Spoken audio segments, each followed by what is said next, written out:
Saúde a todos com a paz do Senhor, mais uma palavra de Deus nas minhas redes sociais.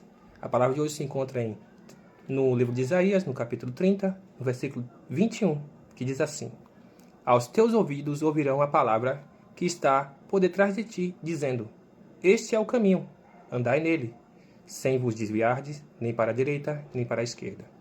Muitos perguntam quem foi que disse essa palavra para Isaías. Foi o próprio Deus. Através da Trindade, nós entendemos que Deus e Jesus diziam a mesma palavra. Quando Jesus desceu, ele disse: Eu sou o caminho. Eu vou levar vocês até o meu Pai. Eu sou o único caminho. Não existe outro caminho. Se você se desviar para a esquerda ou para a direita, infelizmente você não vai chegar aonde você está pretendendo ir. Por que Jesus disse: Não se desvie nem para a direita nem para a esquerda?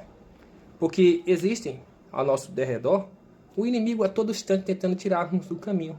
Porque o objetivo dele é esse. Ele quer derrubar a humanidade junto da queda que ele teve lá no céu, quando ele tentou subir no trono de Deus.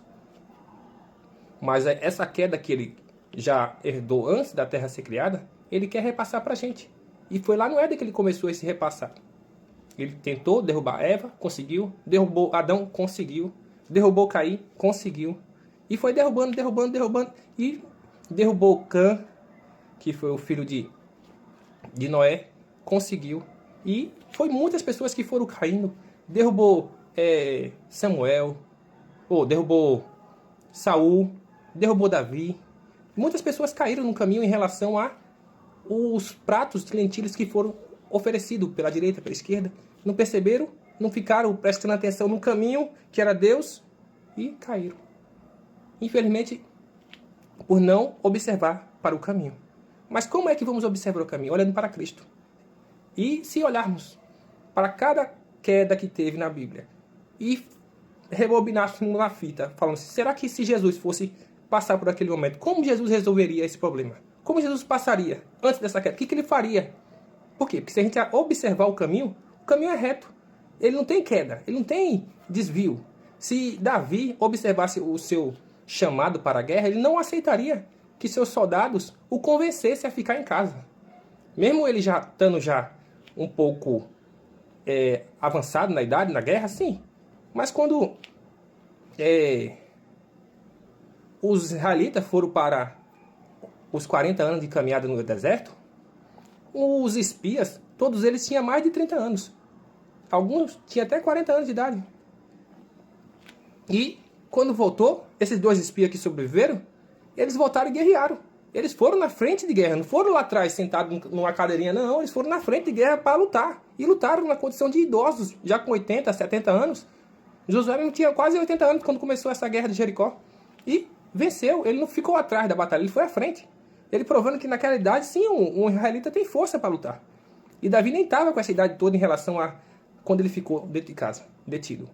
Foi um vacilo que aconteceu durante uma batalha. Ele estava com os seus 40 e poucos anos e ele cansou-se.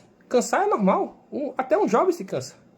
E quando ele se cansou nessa batalha, aconteceu um vacilo do inimigo tentar matá-lo e o seu capitão interviu. E o seu capitão, vindo que ali aquela oportunidade de perder o rei, falou: meu filho, fica em casa. Fica em casa, não venha não. Mas não foi Deus que disse a ele. Foi um capitão. Se ele olhasse para o caminho, Jesus falava: não, meu filho, você pode ter me pedido para ficar em casa, mas eu vou esperar o meu general falar isso. O meu rei falar isso comigo. Falar: Davi, é melhor você ficar em casa. Se Deus dissesse isso para Davi, ele estava seguindo o caminho. Mas não, ele ouviu um capitão que não tinha uma patente para colocar um rei dentro de casa. Mas ele ouviu.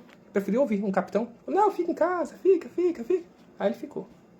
Então, por não seguir o caminho, foi quando ele caiu. Ficou no castelo, viu aquela mulher tomando banho e teve a queda moral dele ali. Acabou-se com a sua família. Por quê? Porque ele não permaneceu no caminho. Olhou para a esquerda, para a direita e não observou a palavra de Deus. Muitos reis ali também caíram por causa disso, por não observar o caminho. A queda de Saul foi que ele observou o pedido do povo. O povo pediu para ele, sendo que era ele que dava a ordem ao povo, não era o povo que dava a ordem a ele. Deus deu uma ordem a ele, ele tinha que obedecer a ordem de Deus, não obedecer a ordem do povo, que era embaixo dele. Isso ele obedeceu o povo e desobedeceu a Deus. E perdeu de olhar para o caminho. E foi cortado a casa dele do reinado. Se permanecermos na palavra de Deus, olhando para o caminho, andando na sua palavra, fazendo os nossos atos, os de Cristo, vamos permanecer com Ele para todo sempre. Fiquem na paz. Deus te abençoe.